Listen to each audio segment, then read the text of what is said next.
आप किसी भी मामले में सामने मुखर होकर सामने आके स्पष्टीकरण नहीं दे रहे।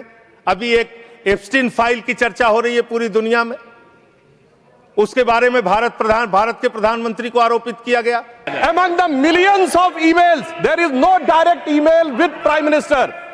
Sir, no direct message, no direct phone call. अभी एक एप्स्टीन फाइल की चर्चा हो रही है पूरी दुनिया में, उसके बारे में भारत के प्रधानमंत्री को आरोपित किया गया। उसके बारे में सरकार को स्पष्टीकरण देना चाहिए। तथ्य के कोई चीज को बोलना, मैं कह रहा हूं स्पष्टीकरण देना चाहिए। आपके पास कोई तथ्य है तो आप सर, अगर कोई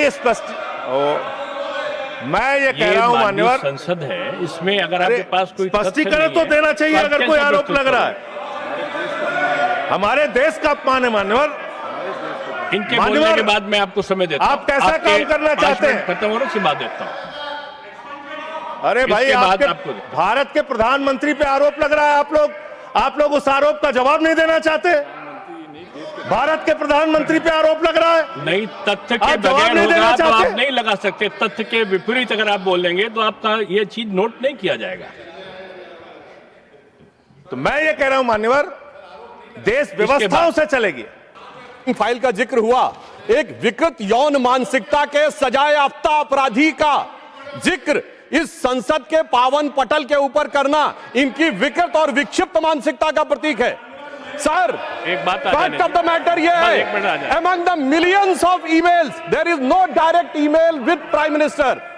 Sir, no direct message, no direct phone call. मैंने पहले कहा है कि अगर कोई चीज तथ्य के परत नहीं है तो उसको यहाँ रिकॉर्ड नहीं सर, मैं अपनी बात बस 2 वाक्यों में समाप्त करना चाहता हूं। ना कोई ईमेल है, ना कोई मैसेज है, ना कोई फोन कॉल है, और उसके बाद निराधार अनलगर आरोप के ऊपर एक सजायाफ्ता अपराधी का नाम लेकर यहां पे बोलना यह बहुत ही निंदनीय है और इनकी विकृत मानसिकता का प्रतीक है।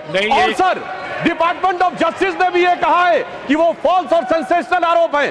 और प्रधानमंत्री जी इजराइल में अपनी ऑफिशियल यात्रा पे थे, एक मुलाकात ऑफिशियल है, और उसके बावजूद वहां पर सिर्फ एक ही गायन हुआ, वो था राष्ट्रगान। अगर उसमें नाच गाना इनको नजर आता है, हो सकता है इसे राम मंदिर में नजर आता हो। तो मैं इस पे घोर भर्त्सना करते हुए सभापति महोदय सिर्फ एक पंक्ति कहना चाहता हूं। सभापति महोदय सिर्फ एक पंक्ति कहना चाहता हूं कि जो इन्होंने आरोप लगाने का प्रयास किया है कि राष्ट्रवाद के महामेरु पर वार बहुत ही हल्का है, भारत विकसित रोकने के लिए यह मचा हुआ तहलका है। नहीं, देखो, जो माननीय सदस्य ने जो तथ्य के विपरीत और संविधान के विपरीत बात कही, उसको इसमें शामिल नहीं किया जाएगा।